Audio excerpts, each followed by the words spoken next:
halkani waa alxaqiiqa.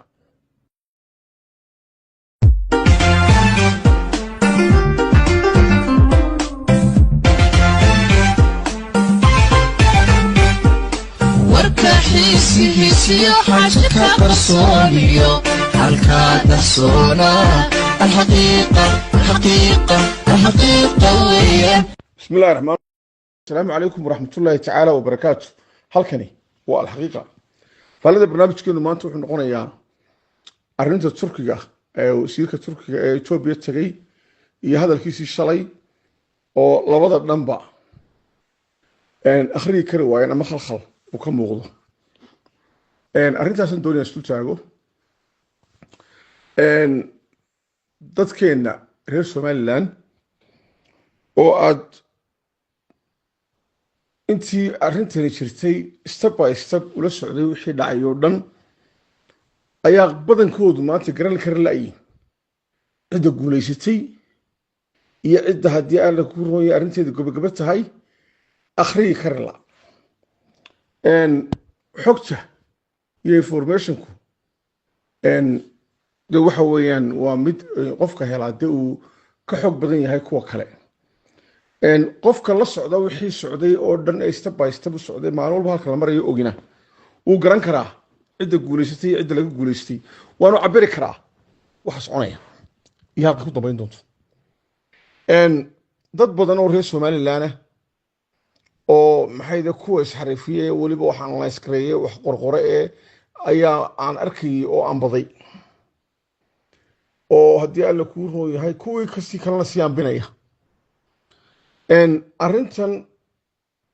MOU ilaa maalintii la kala saxeexday ee isfaham ku dhacay January 1 ilaa maanta marxalado badan bay soo martay dowladda Soomaaliya iyo dadkii ka soo horjeeday oo Djibouti kow ka tahay. marxaladaha ay soo mareen waa qaar aan odhan karo waxba lama harin ama dawakhaad ama maryo dhigasho aan odhan karo. waxa u dambeysay oo ay haddii alla ku runay dowladda Soomaaliya ee aynu ognahay itaalkeedu ay maraysay inay tiraahdo wax wada hadal ah lama yeelanayno Ethiopia ilaa ay ka tanaasusho heshiiskii isfahan ee MOU-ga. shuruuday ku xidhay inay Ethiopia kulmaan haddii alla ku roon yahay. shuruudihii ay ku xidho dhan caawa waxaa muuqata in ay wada daadisay oo ay leedahay walaalayaal bilaa shuruud nagula kulmaa wax walba annagaa la diyaaray. arrintaasi maanta waxay tahay oo ay marka la qiimeeya ay noqonaysaa inay jabeen. waxay marayeen markii hore ku bilaabeen dalkayga waa difaacina waa ku dagaalamaynaa Ethiopiana dalkaygii bay qaadanaysa. waxaa ku xigtay turkigaana difaacaya iyo masar baana difaacaysa. waxaa ku xigtay haddii alla kuu roon yahay nala hadla annagaa baddayda shiilinay. waxaa ku xigtay Kenya ina wada hadashii waynu ogeyn. Djibouti duulimaadyada samaysay iyo inay magaranaysa xitaa igad uga faa'iidaysay istiri waynu ogeyn. Uganda waynu ogeyn oo ay labada madaxweyne ku kulmeen, prime ministerka Ethiopia iyo madaxweynaha Soomaaliya ku kulmeen. African Unionka shirkiisa waynu ogeyn. waxaasoo dhan waxaa kaga dhacay Soomaaliya iyo Djibouti weji gabaxa. arrintan heshiiska Somaliland iyo Soomaaliya Ethiopia heshiiskan MOU-ga waxaan xogta ku hayaa dowlado badan oo kuwa ugu waaweyn oo Mareykanku ka mid yahay in xagga Ethiopia ay yiraahdeen joojiya. waxaan xogta ku hayaa in labada dhanba madaxweynaha Somaliland iyo prime ministerka Ethiopia ba culaysyo la saaray haddii alla ku roon yahay la soo hordhigay optionno kale oo Ethiopia la badbad ku helaysaa. Somaliland la leeyahay waa laydinku laaluushaya oo maxay malaayiin dollar ayaa laydinku laaluushaya waxna laydinku qabanaya oo qaadanaysa. madaxweynaheena uu ka diiday cid kasta oo soo bandhigtay. aan qabo maanta siyaasiyiinta Somaliland qaarkood kuwa maanta isbedelka sheegaya iyo kuwa aynu arkayno ee siyaasiyiinta inoo ahay aan aaminsanahay hadday maanta halkaa muuse bixi ku jiraan inay 100 milyan qaadan laayeen dalkana ay ka noqon lahayn heshiiska halka isagu ka fikirayo la loodin kari waayo uu ka fikirayo boqolaalka sano soo socda iyo mustaqbalka caruuraheenna adaygaasi labada dhan baahay waa ka maanta u quuskooyo cid kastoo isku dayday arrintaa inay joojiso waana ka maanta lagu ammaanayo dowladdeenna oo ah u muuqata mid majuura oo aan waxaasoo dagaal ku socda jabuuti kaga socda soomaaliya kaga socda aanay dhaqdhaqaaq iyo haddii aan ruuxan midna aanay samayn xitaa aanay ka jawaabin oo aanay fudayd aanay loo arkin taasi waxa weeyaan niman kuwii faani laabaynu nahay kuwii jabay ee intaasoo marxaladooda soo sheegay soo maray ee maanta leh bad baanu haynaa naqaataay ee maxay ay ka soo gaadhay qunsuliyadaha hargeysa iyo jooga maxayday iyo galowga ha baxaan waxaan ku idhi haddana safiirkoodii etoobiya fadhiyey sidii u joogo kii kalena uu joogo waxaynu ognahay dadka sidaa u jabay ee aynu arkayna inay haddii alla kuu roon yahayn aynay waxba maanta maxayday dee ay dhinteen siyaasiyan in magaranaysaa ee dowlado shisheeye oo dana kale oo turkigu ka mid yihiin dee adeerkood maaha iyo walaalkooda waa dowlad shisheeye dan kale oo waxyaabo badan oo iminka resourcekii dalka ah soomaaliya dee qaadanaysa inay maanta noqotay u hadlaysay wasiirkeedii arrimaha dibadda sidii nin soomaaliya oo dalka iyo laga wada hadlayo iyo etoobiya waxa laga wada hadlayo isagu soomaali matalaya taasoo ah jab xaqiiqatan dadka reer soomaaliya waxay inta wax garanaysaa waxay arkayeen inay jabtay soomaaliya waxaana hadalladoodii xalay ka mid ahaa aan dhegaysanaynay inay jabeen sheegayaan waa kuwana marka dowladda soomaaliya wax badan baa ka khaldan khaladaad badan baa jira annagoo aanan si gaara aan cidna u eedaynayn waxaan leenahay niyow shaqadiinni waad ku fayl garowdeen nin baa maqaal ka qoray markii hadda turkiga ay isugu tegeen fiqi iyo ninkii etoobiyaanka african conferential buu ku qoran yahay ninkii raadin kara ha raadiyo qayb baa ku qoran uu leeyahay labada nin ee meeshan la wada keenay laba ninoo xataa isku standard oo meel wada istaagi karaba ma kan etoobiyaanku ma aqaan maraha safiir iyo waxaan aad u garanaya ninkana wax badan baa ka yar khaldanaa marka waa baaragraaf uu kaga hadlaya yani say soomaalidu u diyaar garaysnayn marka xasan waxaan leenahay niyahow daldalool badan baa jira dalkan iyo badahooda iyo ummaddoodana in debate la geliyo waa xaaraan weeye marka arrinta keenaan iyo xaamid iyo ka hadleen niyahow bal arrintaa dib ugu noqdaan leenahay kama soo gudbin baa isdhahaysa marka muwaadiniin soomaalida daw bay u leeyihiin in tuhun uu galo oo ah war what is the Somali government up to tuhun yani waxbay u leeyihiin marka ma muuqato xukuumadda federaalka Ethiopia in ay haba yaraate doonayso inay ka tanaasusho xadgudubkii diblomaasiga ah ay samayso inay waxay rabtaa inay dhinacna ka cunto dowladda Turkiga waxaa la rabaa inay wax ku miisaanto heshiisyada ay la kala gashay labada dal heshiiska ay Soomaaliya la gashay khayraad Soomaaliyeedna faraha loo geliyay ajenda inay difaacda la rabana heshiis baa lagula galay dhinaca Ethiopia laakiin ma hubno danaha istiraatiijiga ee dowladda Turkiga Ethiopia ay leeyihiin ma hubno waxayna u egtahay inay dowladda Turkiga waxay u egtahay in dowladda Ethiopia ay somehow doonayso in ay iyada ku dhamayso in ay ilin u furto aanay haysanin dowladda Ethiopia marka waa ku dheeraaday waa arrin runtii sawir aad complex u ah weeye laakiin sida loo akhrisan karo waxaa weeye ma qurux badna sida ay u muuqato runtii waxay la tuwa dhegaysateen dadkaasi waxay arkayaan in maalin walba ilaa maalintii la kala saxday heshiiskan ilaa maanta xasan sheekh maxamuudow isagu batalaya inuu mas-uulka Soomaaliya yahay aan u jabay oo maraaxil badan soo maray oo aan miir qabal lagu sheegi karin dalkiisina uu dayacay dowladda shisheeye maanta ay kala hadlayaan Ethiopia diblomaasiyad bay ku shaqaynaysaa kulan kasta na way gelaysay halka ay ka taagantahay arrintanna cid ka joojin karta ma jirto dowladii ugu waaweynaa soo qaawiyay adduunka ugu waaweynaa ee malaayiinka dollar ku bixinayay Ethiopia saaxiibka ahaayeen ayaa ka qoostay inay arrintaa ka hor joojin karaan oo faraha ka qaaday waana la ogyahay waxa kaloo aynu ognahay oo ku celceliyeen badan Ethiopia istaraatiijiyadda ama meesha ay u baahan tahay iska daa meel kale iyo Soomaaliya iyo Indian Ocean oo berbera barigeeda oo u muuqda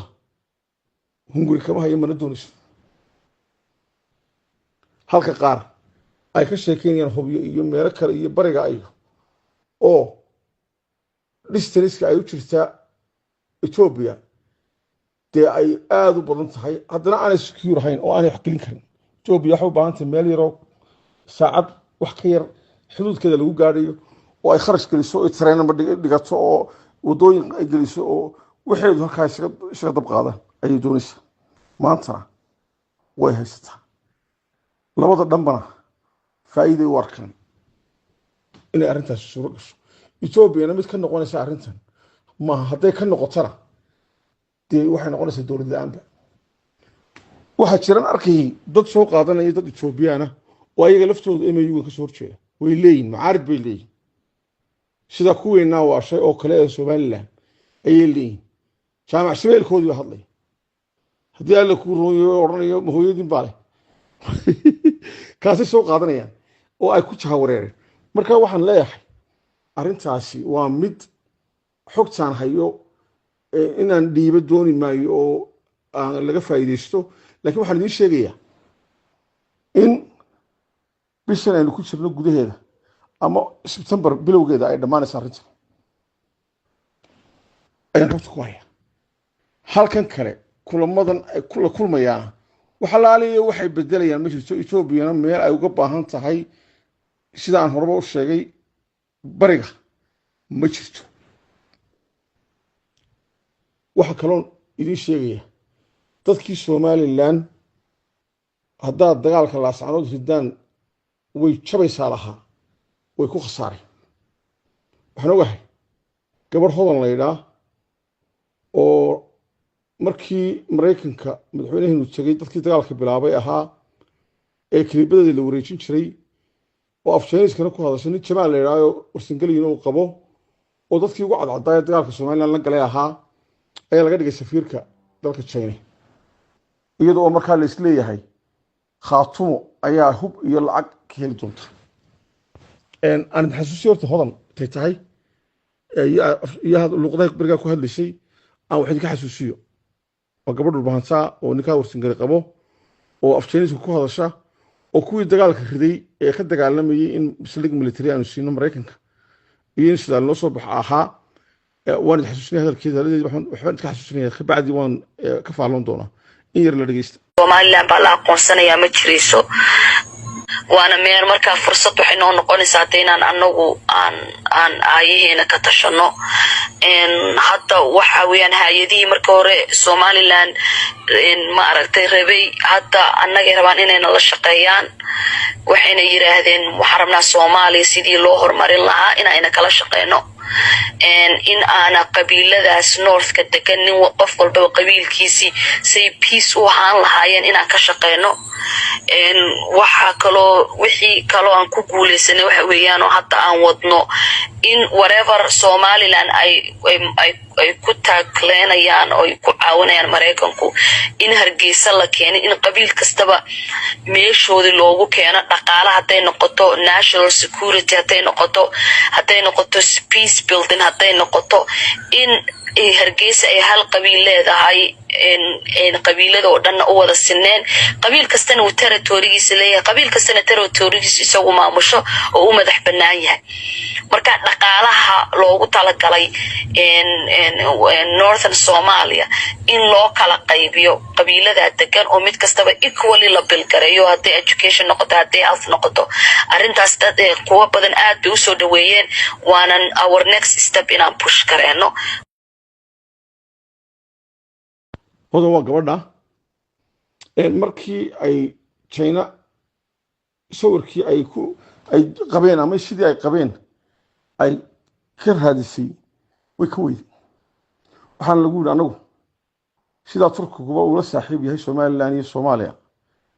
dowlado badan ula saaxiibiin baan ula saaxiibnahay istiraatiijiyada ay degan yihiin danaanu ka leenahay marka anagu sabab la dagaalano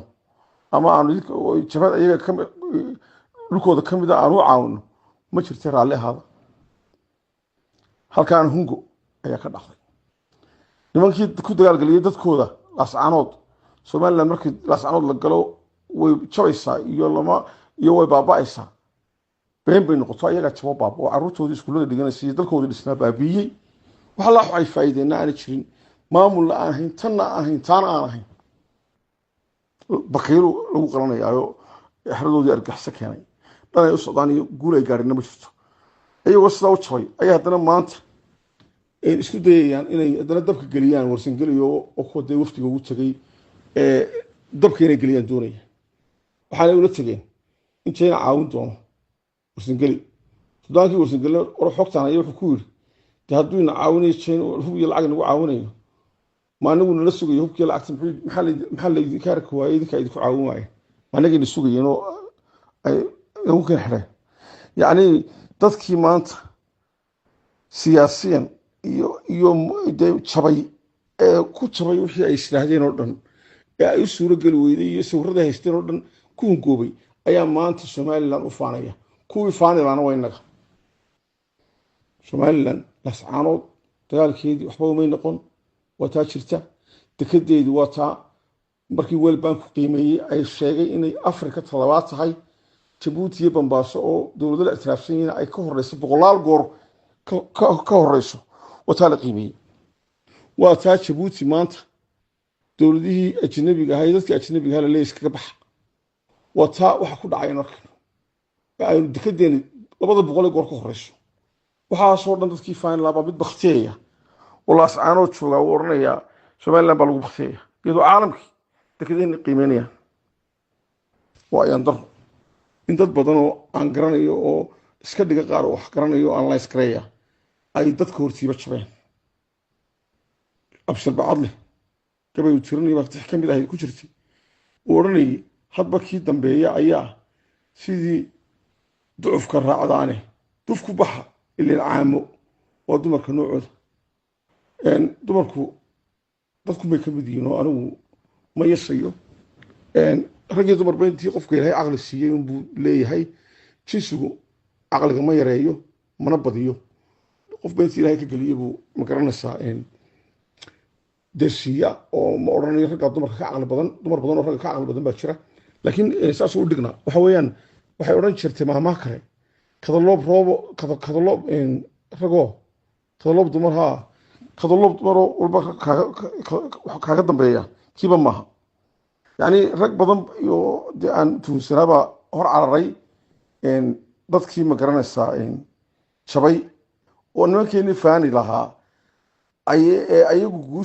guulaystay arrintooda gabagabada tay maanta maraaxilka aynu soo wada maray aan ka sheekeynaya dee laga qiyaas qaadan karo ayaa kuwii jabay ay maanta u faanayeen oo hor cararayeen oo waxoodii iyo beenahoodii iyo barbaqaandoodii haysiinayeen waynu ognahay oo dowladda Soomaaliya